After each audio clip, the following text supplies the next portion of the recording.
I've gathered Randy Pitchford is really desperate to get people back in with Borderlands 4. There was some gameplay. I didn't watch it personally, but I know a bunch of people were brought out to actually play the game properly early. They did one of the first bosses. So I'm guessing GameRanks is one of them and he's just talking about it. In almost What I will say is if it plays as well, ideally better, but just as well as 3 did, I will happily sink like 100 hours into it. every single way, I'm not the much of a story marketing for guy. the upcoming Borderlands 4 is desperate to tell players that it's gonna be better than the last game. Everything is I don't- about how they're responding to feedback or listening to I think the Vault criticism or Hunters look like addressing shit. issues, and I've got to Still, admit, they stuff should have they're redesigned saying them. sounds like they have actually Like- paid attention to criticism. They all look like a side character in a previous Borderlands game.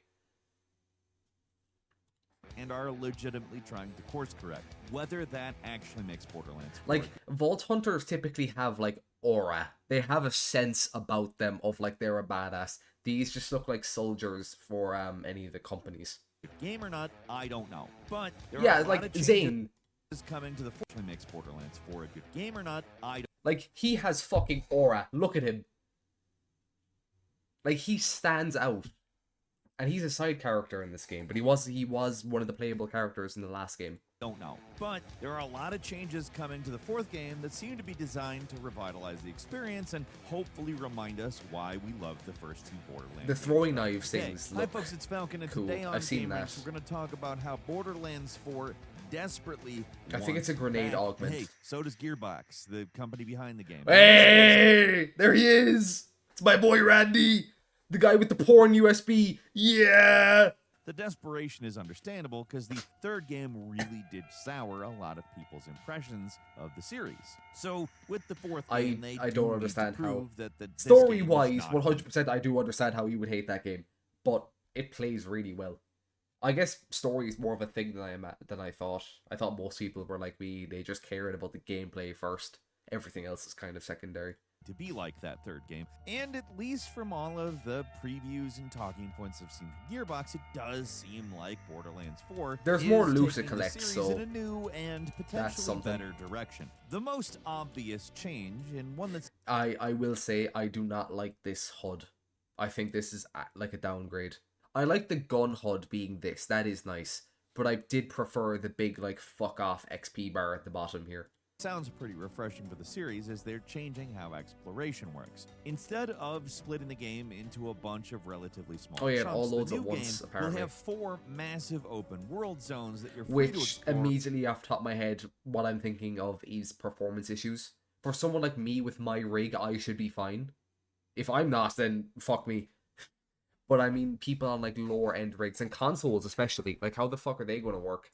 in a more player-directed way.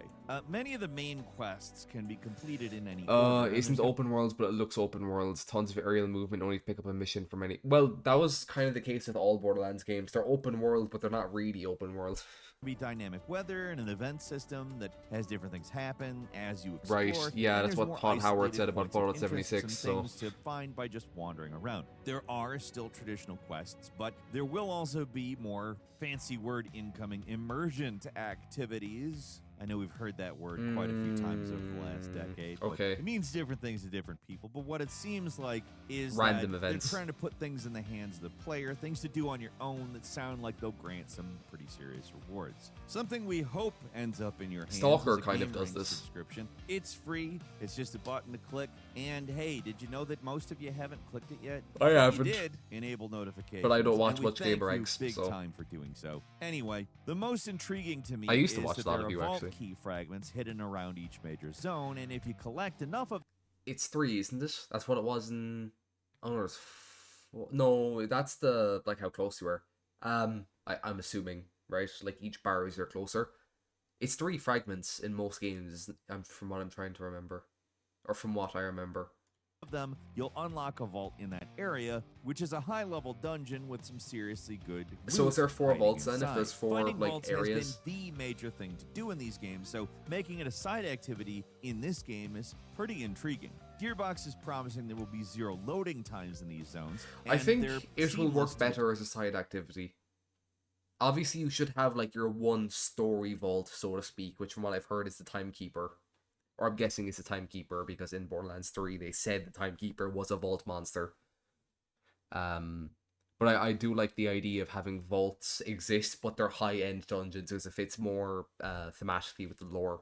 Explore, so that's good. Adding more open world And you loot can might not put like sound really your busted idea weapons of a in good there time, but I actually without think it these ruining ideas progression. support the Borderland experience, because we have to keep in mind what Borderlands is, and It's a looter for shooter. that, these things sound good. They sound like they might get the world to be more. Yeah, I fun love and Borderlands 2, engaging. but fuck Now, me, to man, the navigate amount of these loading huge screens in zones, that they've game. introduced a personal vehicle that can be summoned at any time called the Digiturunner. Basically, it's the vehicle from Destiny. In fact, it seems like this game is taking a lot of cues from Destiny, but good cues. So one of the biggest complaints that Gearbox seems to particularly focus vehicles on are made of is paper. players' reactions to the writing in the series. Oh! Now, for fans and general audiences, these games Yeah. have just gotten too goofy. The writing seems like a parody of a story that just doesn't exist rather than a story. It's a Stupid, parody goofy of a humor parody, is part of yeah. the series identity. Nobody wants that to go away, at least nobody who likes Borderlands. But there's a good way to do it and a bad way to do it, and Borderlands 3, I think, fits into that latter category. This game, With at Twitch least according to the streamer, narrative director, is going to be made quite a villains. bit more serious in tone. There are still jokes, of course. Which, to be honest, was fucking stupid, obviously, but they got rid of the Twitch streamer thing so quickly. It was important up until, like, the first vault, and they just kind of scrapped it. Also, that Borderlands 3 could have actually gotten so much good boy points if instead of killing Troy Calypso, they killed his sister Tyrene. If they just changed which character lived, it would have been so much better as a game. Because they were both obnoxious as fuck, but Troy, as you saw him develop from literally a parasite to Tyrene to a actual character, people started to like him, and then as people really liked him, they just said, "Yeah, fuck it, kill him."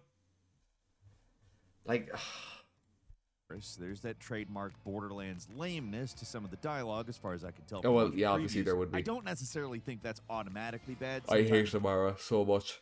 She's the only siren. Actually, no, I hate Lilith as well.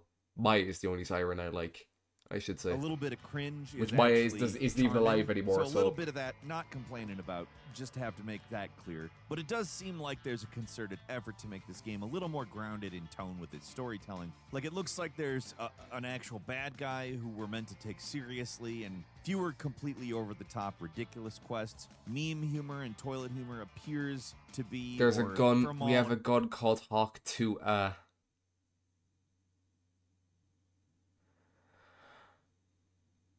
I wanted to put my head down the sink character. Yeah. Yeah. counts seems a lot more limited. I guarantee you it's a fucking TDR gun. I And if guarantee you it. played Borderlands 3, you know exactly what I mean by that. I can't tell you if the story is going to be great.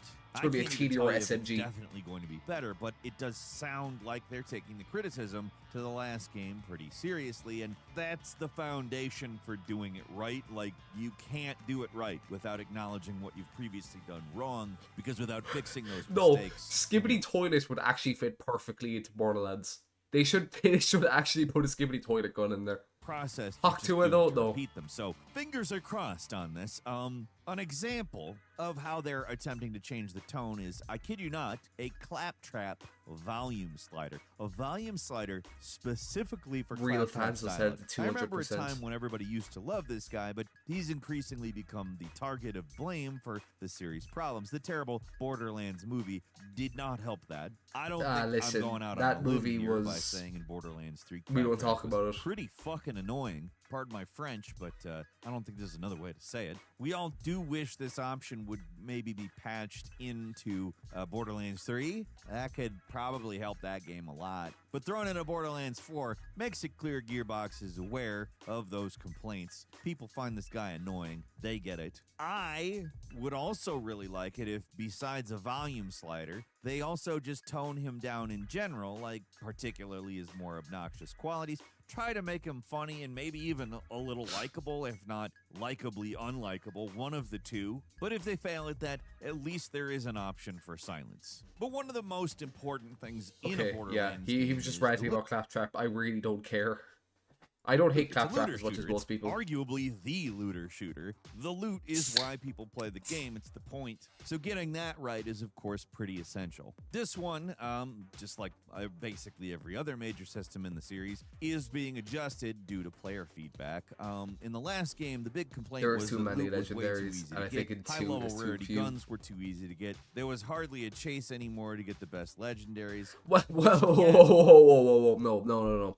There still was a chase, but the chase was different. It went from you chased just to get the gun, more or less, like what you do in 2. If you want to push it one step further, you chase to get the correct gun parts. In 3, you chase to get the correct anointment, which is infinitely more annoying than just a part. I remember when I was really into Borderlands 3, I was farming it was the Wild West DLC, whatever the fuck it's called. And there's a pistol you can get it, it's called the Light Show. And it's, at least the time it was, I don't know if it still is, like the best pistol in the game. It was one of the best guns in the game. But it comes in every element. So I farmed it in every element with the perfect anoint. With, 2 different anoints. Because I had 2 different builds. I farmed that one boss for about 18 hours. And I didn't even end up getting all the elements. If I remember correctly, I didn't end up with a radiation or a corrosive one with perfect parts. I had a corrosive one and a radiation one, so I just ran with them, but they were vastly weaker compared to the rest. The player base's big complaint was that the good stuff was too easy to get, which sounds crazy in the chase for legendaries, but that's kind of what Yeah, the the games chase. If there's are no about. chase, It's what keeps whatever. people playing past the point of credits and making it Yeah, so also easy most of them are defeats the shit, like the purpose of comment game. says. It is a looter shooter, so loot has to be not only satisfying. He's to not even acquire, using but legendaries also in this clip. The quest for it has to feel worthwhile, not necessarily punishing, but worthwhile. It's not the He destiny. beat Terramorphous for the first time on a level 80 with that. Fuck me, man. It's the journey. I'll say that for a million different types of genres and To be ways fair, that I only killed stories work Terramorphous, I and think, twice types of ever. I hate mechanics, but Terramorphous. really, truly, if it's not fun getting to the end, if it's not fun getting the reward, what's the point? So basically, one of the things they're doing here is adjusting drop rates to make the rarer stuff rare. They want to make the guns feel significant and fun to use, even when they're not the highest rarity, but obviously we'll have to see if that is pulled off. Yeah, in the game. That's really the refrain here. We'll kind of figure There's that a lot of out on the talk, day. But will they walk the walk? The thing that defines how guns work in this Gun series parts. is based on their manufacturer, and the available manufacturers this time around have. Are these the... Oh, I didn't even realize. Torg, explosive, Vladoff, high fire rate. Jacobs, your crit weapons. Mali 1 are... They always have elements. But they also... Most of them are charge based. Oh, I cannot get in a comfortable position. Okay. TDR is your piece of shit. Daedalus, easy to use, reliable, quick to reload. So that means Ripper is your bandit. They change the name of it in every game, which is your, broadly speaking, low accuracy, low damage, but big fuck off magazine.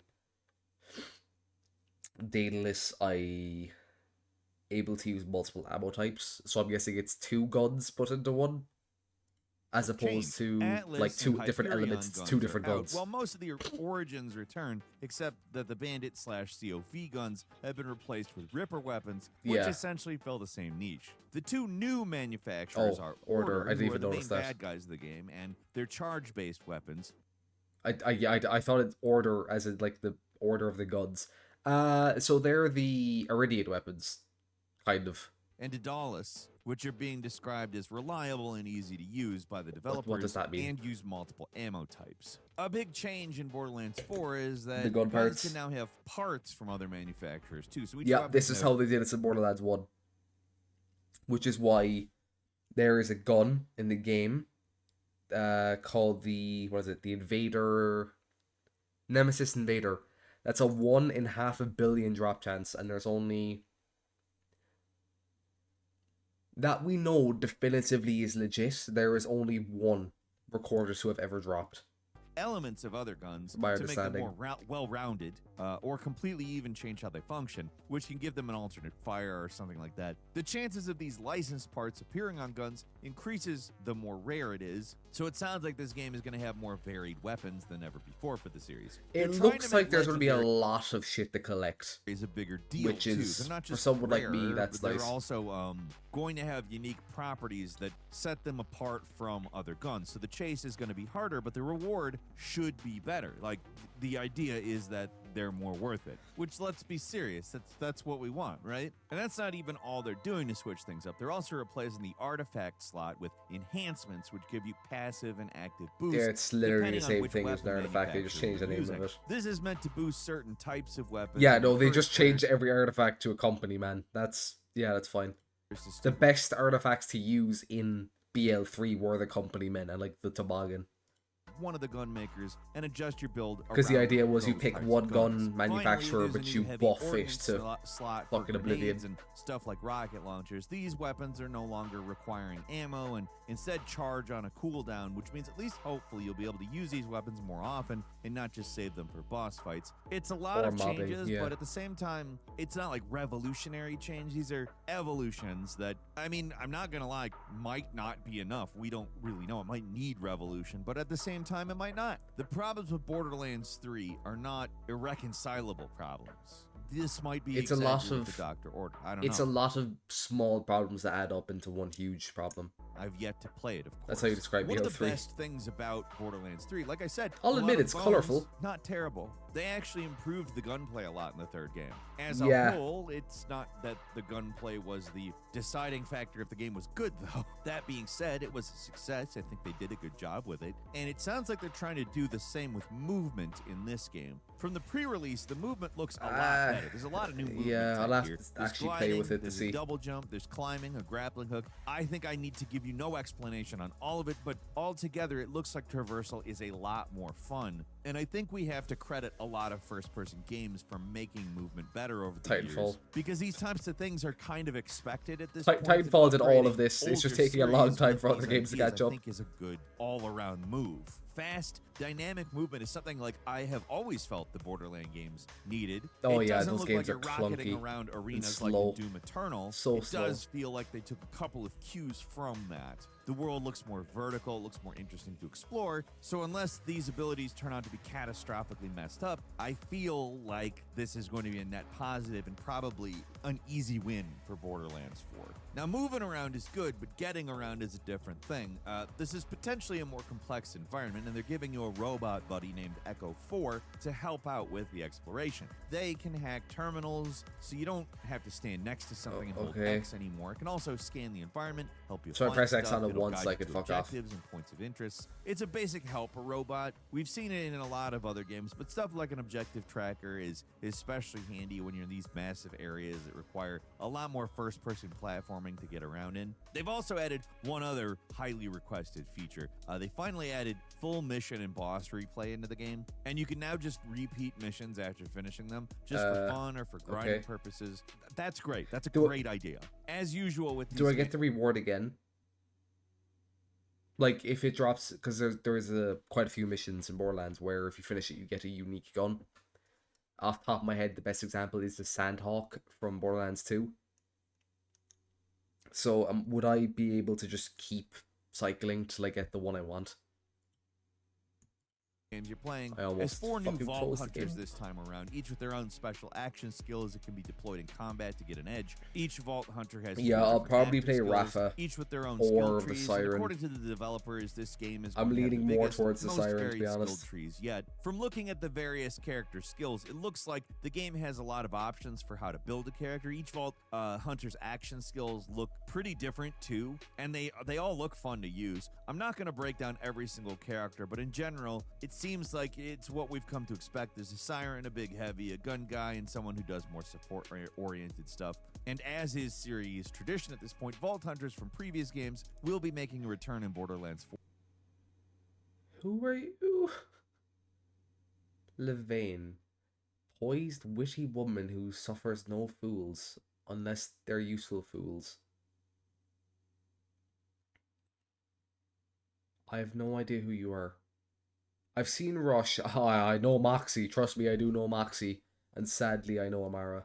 And that includes some of the ones from the third game. Co-op, still a major focus. Makes sense. It sounds like you've got 4 Vault Hunters sort of geared towards that. That hasn't changed. So once again, you'll be able to play with a team of up to 4 online or 2 with couch co-op. And I mean, I gotta say this, that they're even supporting 2-player local is refreshing. Nice, Glad to hear yeah. it's still a part Probably of these won't games. get used And along much, with an but it's improved nice. lobby system, it could go a long ways in making the co-op experience better. The game is going to have full cross-play as well, and it'll let you adjust the difficulty independently of the rest of your party, so you can play at whatever challenge level you want, which interesting, to say the least. I feel like that could cause issues or be exploitable, but honestly, who gives a shit? It's not a competitive game. It's good that people get to play it how they want to, which loot's going to be instanced to the individual, so loot stealing is not a thing that can happen. Yeah, I did They're that gonna in make it so 3. you It's can instantly fast travel to your allies if you ever get split up. Co- All in all, nothing too mind-blowing here, but Cooperation, I it's all think they called positive it. sounding. Like, these are good co-op It had a features really and weird stuff name. you want in co-op, and as long as the net code is good and the performance doesn't tank in split screen, I think this is all looking pretty good. The lame end game in Borderlands 3 is one of the most disappointing things He's about talking it. about So Mayhem. they are seriously altering how in-game works in Borderlands 4. Ultimate Vault Hunter mode returns here with some more tweaks to how it works. As usual, Does that mean I have to play through the entire game 3 times with each character again? it's an I don't want to have to play through the entire game 12 times. difficulty mode that makes enemies tougher, but also makes the loot they drop better. Enemies scale to your level, and they have modifiers that can make them significantly more difficult, and that's what you'd expect. But what's changing is how to rank up in the Ultimate Vault Hunter mode. There are 5 difficulty levels at launch, and how to progress through them. You need to explore the planet, complete challenges, and then you eventually unlock a special wildcard mission, which is an especially challenging mission where you have to take on super buffed enemies and even more dangerous stuff is attached to them. I mentioned the ability to replay missions I'll and have to see bosses, it. previously, and that plays into the end game as well. You can instantly skip to the bosses at the end of a mission by spending Iridium, which is again a major end game resource, always has been, but here you can spend it to speed up boss farming. The end game is also going to be expanded in the game's post-launch period as well. Obviously, there's going to be the usual paid expansions, but the game is getting a lot of free updates that are going to add new things like invincible bosses and additional Vault Hunter levels. The game isn't going full live service, but it does seem like they want to keep you playing on the hamster wheel, which is actually a good thing, because that's what the point of these types of games are. When they're done right, also, it's actually fun. So if they want to create an infinite experience that isn't actually really a live service, as well as also has stories that end, I'm there. Like, this all that works. It has stories that end. So that about wraps it up. I think I've made That it should- pretty clear. That should not be a good point. That should just be, like, taken for granted. Gearbox at least seems serious about bringing in lapsed players with these changes, and hopefully some newbies as well. They're selling the game as a fresh start for the series. It's yet to be seen We'll if see, that's actually yeah. true, but a lot of what they have said does make me hopeful this will be a better Borderlands. I'll play through it entirely with 2 characters, probably Rafa and the Vex, the Siren, and I might play through like half the game as Harlow. I'll dabble in the end game content and then I'll make a video on it. Because I think at that point I would have experienced enough to be able to pretty definitively talk about the game experience. Because I would have beaten the game a few times. I would have experienced the hard mode, I would have experienced the early game, and I would have experienced most Vault Hunters. I'm not playing through the entire game 4 times just to say, this game good, or this game bad. You know? It's entirely possible these changes won't amount I to already much have to as make a well, video though. on all That 8 said, bands, like I have... I tend to take people seriously or until they 7 prove that they bands. can't be taken seriously. And Borderlands 1 and 2 are great games. Borderlands 3 isn't. That's one game. I mean, granted, it was a game that got a ton of bad feedback, and rightfully so. But if that's all it took, a single game with a lot of associated naysaying for them to fix the problems, great. That's what I want to see. Also, the game as well, is launching. Thankfully, obviously I'll be streaming it. I will not touch it for individual updates. I will wait until I'm assuming there's 4 DLCs, till all 4 DLCs come out, and then I will play it again. I mean, thankfully ish. I mean, $69.99. Yes, that is not $80, but no, it is not $60. But that's the standard edition for the PC, PS5, and Xbox Series. And the Switch 2 version is coming out October 3rd. That version is apparently supposed to run at about 30 frames It's supposed to. Whether it will, we'll see. per second while docked, with some drops during bigger action segments, so plan accordingly if So 10 FPS. you're interested in the game. Might not be the most stable Switch 2 port. This is all pre-release information though, take it with a grain of salt. But if Nintendo is the way you want to go, I would definitely recommend reviews first. It's entirely possible that wherever that information came from could have been outdated, or within the next month they could do a lot of optimizing. Release a day one patch on the Switch version. Who knows? There's the usual assortments of special editions and collector's editions, but there's no early access. I'm just nonsense. looking at the September actual gameplay. Like, it looks fine. I don't know. I think with Borderlands, it actually sucks to watch be played, though. Playing it is completely different. 12 for everybody except Switch. So if you're a Borderlands fan, plan accordingly. 12. Are you 1 gonna week pick from this one up? today. Do you think they got it in Whoa! the bag? Do you think they're gonna turn things around right? I probably won't play it on the Friday. I'll give people like a day, and then I'll play it. Yep. Leave us a comment. Let us know what you think. If you like this video, click like. If you're not, Yeah, we'll see, right? I'll definitely check it out. Maybe I'll 100% it. But moral of the story, don't trust Randy Pitchford. I know he wasn't mentioned in this, but that's just a good life tip. Don't trust Randy.